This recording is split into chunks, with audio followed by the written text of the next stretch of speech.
जय हिंद, जय भारत। एमएससीपी से जुड़ी एक महत्वपूर्ण जानकारी लेकर मैं रीना सुथार स्वागत करती हूं आपका इस चैनल में। आज के इस वीडियो में एक महत्वपूर्ण जानकारी शेयर करूंगी जो जुड़ी है एमएससीपी से। देखिए, 1 जनवरी 2006 से लेकर 2008 यानी कि ये 2 साल के बीच में जो पेंशनर्स रिटायर आए हैं उनके कई पीपीओ में देखिए गड़बड़ी देखने के लिए मिली है। एमएससीपी के हकदार होने के बावजूद उनको एमएससीपी नहीं मिली है और इसके लिए देखिए उनको लाखों का नुकसान हुआ है। आज तक बहुत सारे ऐसे पेंशनर्स हैं जो गलत पेंशन ले रहे हैं। ऐसे में कुछ एक पेंशनर्स की डेथ भी हो चुकी है, तो जो उनकी फैमिली पेंशनर्स हैं उनको भी ये बात देखना बहुत जरूरी है कि कहीं उनके हस्बैंड को एमएससीपी लागू थी और नहीं मिली, इस तरीके का कुछ मैटर तो नहीं है। क्योंकि देखिए, मैं यहाँ पर ये कहना चाहूंगी कि एमएससीपी जो है वो 6 पे कमीशन में आई थी, तो 2008 तक ये लागू हुआ था। इसके बाद आप सभी को इसके बारे में पता ही है कि माननीय राष्ट्रपति जी ने उस टाइम ये कहा था कि देखिए 2006 से ये लागू कर देनी चाहिए, यानी कि एमएससीपी।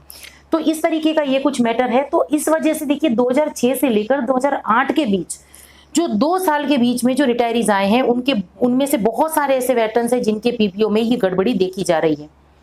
17 साल की सर्विस हो, चाहे आगे की भी सर्विस हो, ज्यादा सर्विस हो, लेकिन उनको गलत रैंक की पेंशन मिल रही है।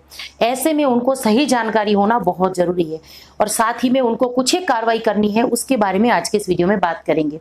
और इसी के साथ साथ देखिए, हमारे द्वारा जो कुछ जानकारी दी जाती है उनका लाभ, उनका फायदा किस तरीके से वेटरन्स को हो रहा है वो भी मैं यहाँ पर शेयर करूंगी। क्योंकि देखिए, एमएससीपी को लेकर एक वेटरन्स को देखिए पीसीडीए की तरफ से जवाब आया है। बकायदा उनको ये पूरा समझाया है कि कौन से सर्कुलर के हिसाब से उनकी कौन से साल में कितनी पेंशन पर मंथ बननी चाहिए थी, यानी कि सही डेटा, सही हिसाब उनको मिला पीसीडीए की तरफ से। और ये तब हुआ जब उस वेटरन्स ने आवाज उठाई, अपने हक के लिए वो लड़े। और यहाँ पर देखिए, पहले जहां वो सिपाही की पेंशन ले रहे थे तब इनकी जो बेसिक थी 18,807 रुपए थी। सर्विस थी इनकी 17 साल। 2006 जनवरी में ये जून में 2006 में ये रिटायरीज आए थे। उनको नहीं पता था कि उनको एमएससीपी लागू है। इसके बाद जब उनको ये जानकारी मिली, इसको लेकर उन्होंने रिकॉर्ड को लिखा और सब सही हुआ। देखिए, उनको एरियस कुछ मिला है, कुछ अभी मिलेगा। इसी बीच उनका माइग्रेशन जो है वो स्पर्श में हो गया, तो ये एक अलग परेशानी हो गई है। उसके बारे में भी वीडियो में आगे बात करूंगी। लेकिन यहाँ पर देखिए, एक ध्यान रखने वाली बात यह है कि 17 साल की सर्विस थी इन वेटरन्स की। इसके बावजूद इन एमएससीपी लागू होने के बाद भी इनको देखिए गलत पेंशन मिल रही थी। जब इन्होंने आवाज उठाई तब इनका अभी देखिए पेंशन में रिवीजन हुआ और हवलदार रैंक की इनको पेंशन मिलेगी और बेसिक में भी बढ़ोतरी होगी। और देखिए 21,783 रुपए इनकी नई बेसिक मिलेगी। यानी कि आप ये पूरा जो डिफरेंस है आप साफ समझ सकते हैं कि सिपाही जहां 18,807 रुपए ले रहे थे सिपाही रैंक की पेंशन, उससे बढ़कर हवलदार रैंक की यानी कि 21,783 रुपए ओआरओपी 2 के हिसाब से उनको उनकी पेंशन मिलेगी। और लाखों, पहले थोड़ा एरियर जैसे कि मैंने कहा कि मिल चुका है, अब थोड़ा बाकी है वो मिलेगा। तो ये तब हुआ जब उनको सही जानकारी थी और सही जानकारी होना बहुत जरूरी है। और यही अभाव देखा गया है 2006 से 2008 के बीच जो वेटरन्स रिटायरीज आए हैं उनको ये पता ही नहीं है कि उनको एमएससीपी लागू थी। तो आज की इस वीडियो में ये सारी जो जानकारी है वो शेयर करूंगी और ये जो पूरा यहाँ मैंने डेटा दिखा रही हूँ मैं, इस तरीके से ये भी शेयर करूंगी कि देखिए कौन कौन से सर्कुलर के हिसाब से उनकी पेंशन कितनी बन रही थी।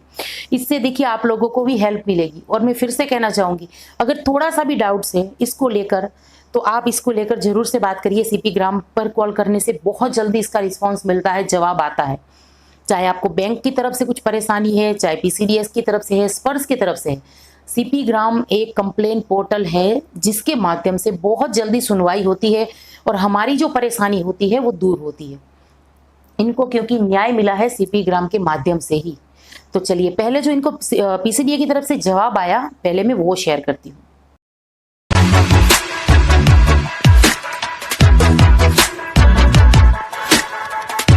तो देखिए, जैसे कि अभी आप स्क्रीन पर देख पा रहे हैं, पीसीडीए की तरफ से ये जवाब आया है 28/8/2023 को, यानी कि इसी साल अगस्त का ये जवाब है। इसमें पीसीडीए ने the chief manager CPPC Punjab national bank को ये लिखा है और सब्जेक्ट यहाँ पर देख रहे हैं regarding revision of pension in respect of x सिपाही। यहाँ पर इनका नाम वगैरह सब लिखा हुआ है, इनकी जानकारी दी गई है। और देखिए आगे आप डेटा भी देख रहे होंगे कि किस तरीके से कौन से सर्कुलर के हिसाब से कौन सी साल में कितनी पेंशन हो रही थी, इसकी सारी जानकारी है। इसी के साथ आगे बैंक को लिखा है पीसीडीए ने कि देखिए ये जो पेंशनर्स हैं इनकी पेंशन में संशोधन किया जाए, इनको एरियर का भुगतान भी किया जाए और सही तरीके से इस तरीके से यहाँ पर बात लिखी हुई है।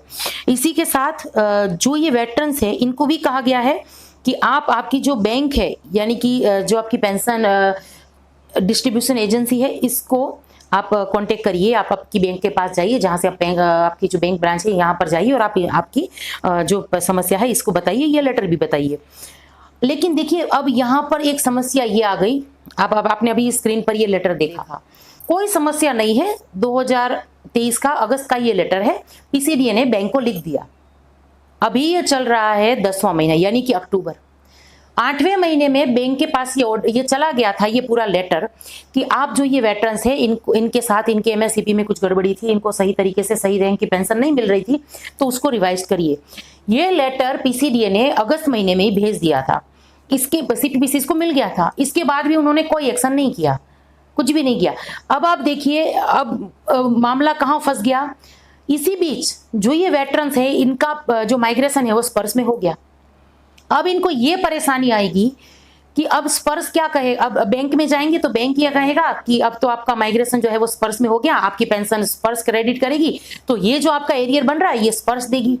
इसी के साथ अगर स्पर्श में जाए, स्पर्श में कंप्लेन करेंगे पीसीडीए से, तो पीसीडीए ये कह रहा है कि आप हमने तो लेटर लिख दिया था, क्या पता बैंक ने आपको भुगतान कर दिया हो। यानी कि देखिए यहाँ पर भी परेशानी आ रही है नॉन पेमेंट सर्टिफिकेट को लेकर, जिसके बारे में एक हफ्ते से मैं आप सभी लोगों के साथ वीडियो के माध्यम से ये परेशानी शेयर कर रही हूँ और बहुत सारे लोगों की ये परेशानी है। वो बैंक के चक्कर लगा रहे हैं, सीपी ग्राम पर कंप्लेन कर रहे हैं। एक सबसे आसान तरीका यही है, सीपी ग्राम के जो टोल फ्री नंबर मैं हमेशा अपने वीडियो में शेयर कर रही हूँ, अभी भी आप देखिए स्क्रीन पर ये देख पा रहे होंगे, इस नंबर पे बार बार कॉल करिए। जब तक आपकी समस्या सॉल्व नहीं हो जाती उनको कहिए कि हमें हमारा पैसा मिलना चाहिए, ये आपका हक है।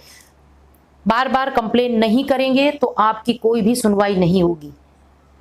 उसमें रिमाइंड की भी सुविधा होती है। एक बार आप कंप्लेन दर्ज करवा देते हैं सीपी ग्राम के नंबर पर, आपको शिकायत का नंबर मिलता है, उसके बाद आप रिमाइंड भी करवा सकते हैं कि भाई अभी तक हमारी कंप्लेन का कुछ नहीं हुआ।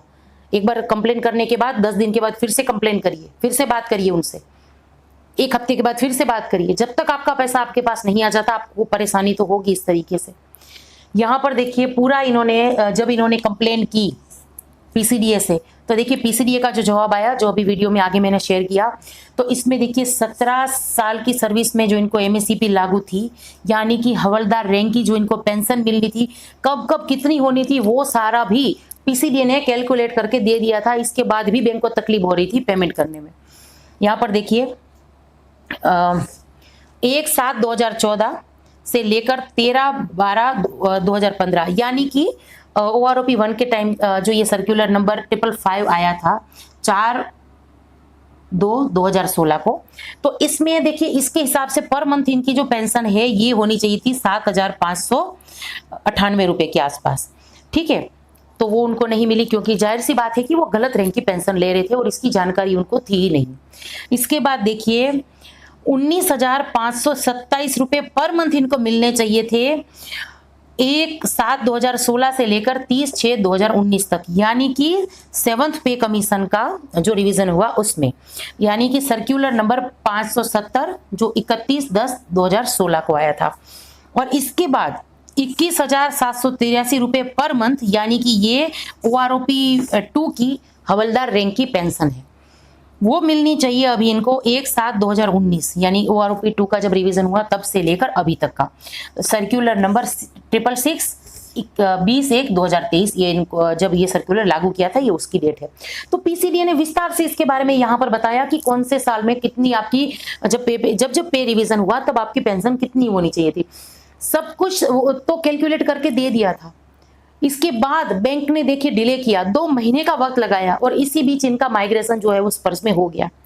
अब फिर उनके पैसे अटक गए और उनको फिर परेशानी होगी। ऐसी परेशानियों से बचने का सिर्फ यही तरीका है की आपको सही जानकारी होनी चाहिए, आपको कहाँ कॉल करना है। क्योंकि देखिए हो सकता है पीसीडीए में ये बात करेंगे तो ये कह देंगे कि हमारे पास नॉन पेमेंट सर्टिफिकेट नहीं है, बैंक को कहेंगे तो बैंक कहेंगे कि माइग्रेशन हो गया, अब हम कुछ नहीं कर सकते हैं। ऐसे पे में सीपी ग्राम ही आपकी हेल्प कर सकता है। इसीलिए केंद्र सरकार ने सीपी ग्राम की ये टोल फ्री नंबर भी जारी किए हैं और एक ये पोर्टल बनाया है जो पेंशन संबंधित समस्याओं को लेकर है। इसकी जानकारी आप सभी को होना बहुत ज़रूरी है। और खासकर मैं उन फैमिली पेंशनर से भी कहना चाहूँगी जिनके हस्बैंड 2006 से लेकर 2008 के बीच रिटायरीज आए हैं।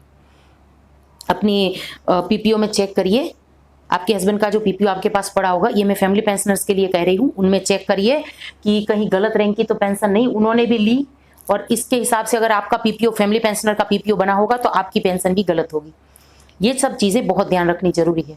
फिर भी अगर इसको लेकर कोई सवाल है, कुछ समझ में नहीं आया, तो मेरे मोबाइल नंबर आपको डिस्क्रिप्शन बॉक्स में मिल जाएंगे। आप पीपीओ वगैरह मैं चेक करके दे दूंगी, तो आप मुझे कभी भी कॉल कर सकते हैं।